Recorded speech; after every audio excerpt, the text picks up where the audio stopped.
Hello, welcome back to the second edition of No Script Talk. I think it was called. Yeah, last time we spoke about my 2021 and what I'm looking ahead to in this new year. And we also we touched a lot on what happened in 2020 as well, which was where many things happened that had an effect on my 2021. Why is this rattling so much? Don't know if. Yeah, bumps. Yeah, so I touched upon me struggling mentally during last year, and I thought I will continue that topic today. And it has a relation to sim racing as well. So, here we go. When I started in sim racing back in early 2016, like January or something, I was in a very dark place in my life at that time. And I didn't have a job. I had no education. I still don't. But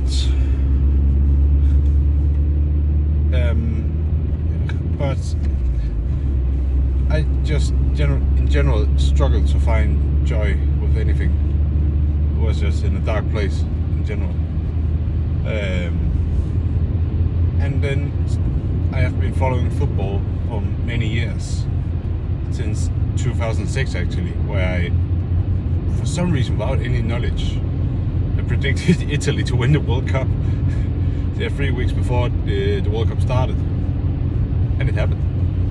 And it actually happened. The 2 or 3 World Cups since then as well, I predicted the winner. Maybe I should bet on it at some point. Yeah. But before I found an interest in football, I was a huge fan of racing as well, motorsport. I went with my dad to some Danish racing tracks and watched what is today is TCR here in Denmark, which is, yeah, at that point it was just a normal touring cars, which was BMWs, Porsches, Toyotas, and Chevrolet as time went on. But I lost interest at some point around 2005, 2006. And then during those dark times, 2015, 2016, I rediscovered an interest in motorsport.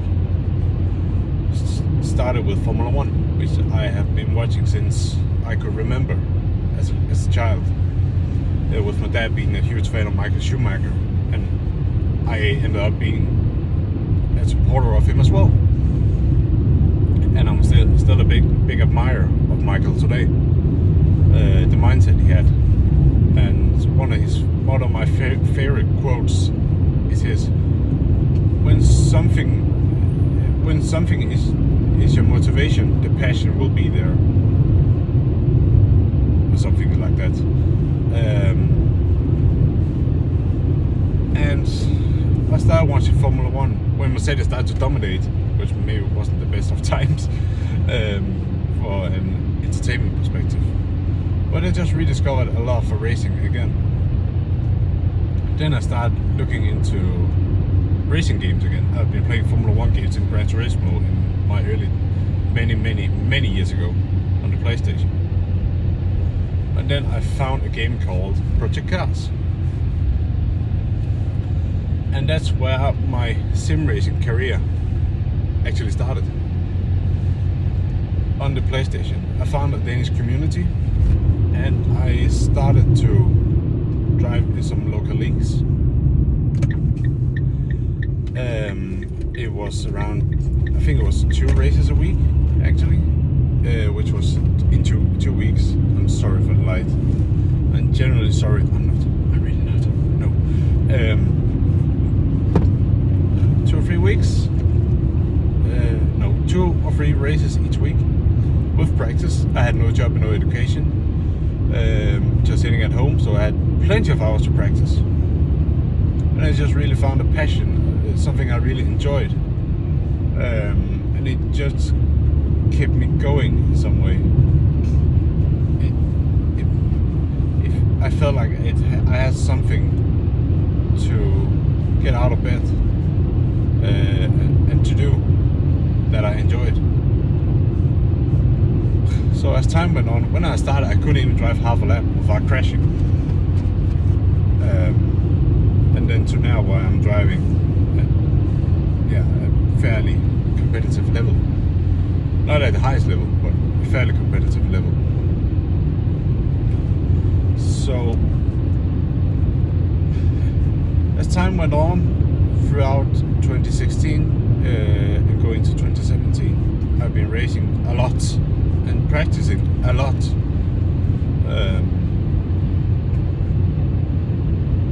And this period actually went on for around 2 years, 2.5 years, almost 3. Ups and downs in the personal life, mostly downs. But I always had the positive thing in my life called sim racing, and it really, it just helped me through that dark period, which started to turn around in 2019 when I finally got a job. And I had that for around 4 months, and then I lost it. No due to any of mine, just the company needs to save money, and they have loaded off a lot of people for me, and then I just went some small jobs here and there, like temporary work. Nice English, Rasmus. Like 1 week here or 2 weeks here, nothing like permanent at all. And then I had a car crash in March 2020, and I had no job. My bank account was bleeding red, and I lived at a place where public transport barely exists. It still doesn't. So yeah, it ended up with me falling back to a dark place for a bit over a year. And I had, before that, in January 2020, after I switched to Project Cars 2 actually, on the PlayStation, I have discovered iRacing, and after rFactor 2, through those 3 years I've been racing, 3 or 4 years. And then I ended up taking a decision. If I wanted to do more with sim racing, more than just a hobby, I need to make a fully switch to PC. And I chose to switch fully to the PC and to rFactor 2. And that meant I joined Undercover Sim Racing, which I touched upon briefly last time. Jesus Christ, can I turn down this sunlight? Do anyone have a remote for the sun, please? No.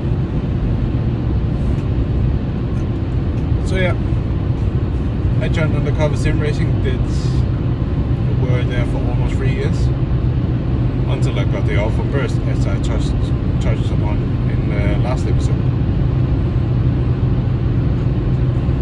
And then in May last year, I got a job, which I still have now, and I'm really enjoying it. So the personal life is going well, really well. I got a new car, as you can see, actually the same model, just 2 years older, funny enough. But yeah. But the thing I really want to tell with this is that no matter how dark a place you are in life, there will always be a light somewhere. You just need to find it. sim racing means a lot to me. Motorsport in general, because sim racing was the light in my dark place, a dark period in life. It got me out of, I was just in a very bad mood all the time. I didn't know what to do with my life. Then I found that thing I really want to pursue, and I want to do for the rest of, and maybe not the rest of my life, but want to be a part of. And I will always want to be a part of motorsport, make a living of motorsport or sim racing at some point. That's the target, no doubt. So, if you're struggling out there mentally, it can also be physically, of course, but in my case, mentally, is there something you love?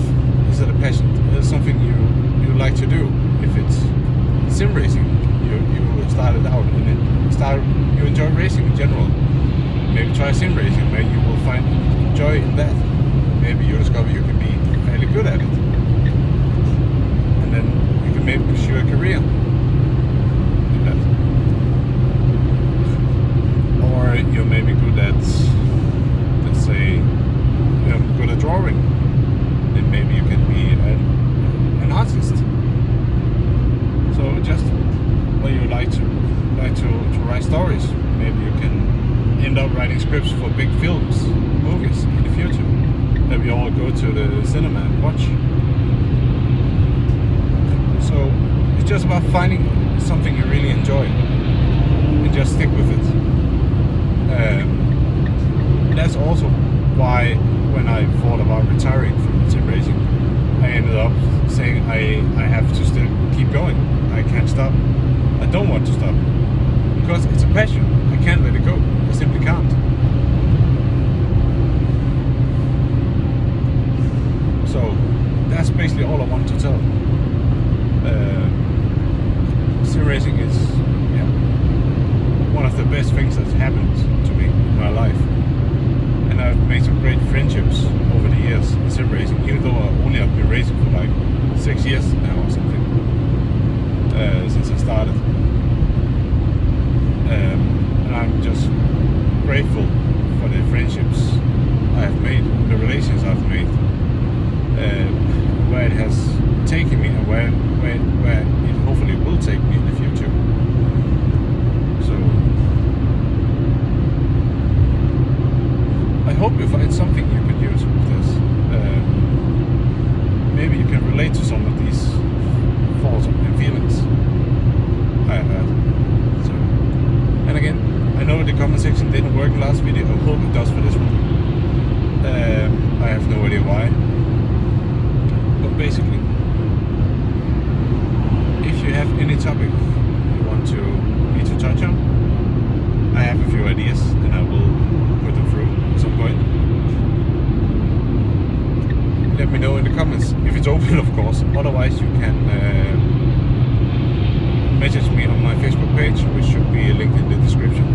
And I also have a Twitter, which is also in the description. You can message me there. Otherwise, you can just, if you enjoyed and find anything useful here, like the video. Eyes on the road, please remember. And of course, subscribe to the channel if you find anything useful in here. You probably don't. I'm not that interesting. I'm just a 25-year-old Danish guy sitting in a car, which is probably pretty noisy now because I'm on the motorway. I'm sorry for that. I am deeply trying. No. So thank you for watching, and I hope to see you in the next episode of No Script Talk.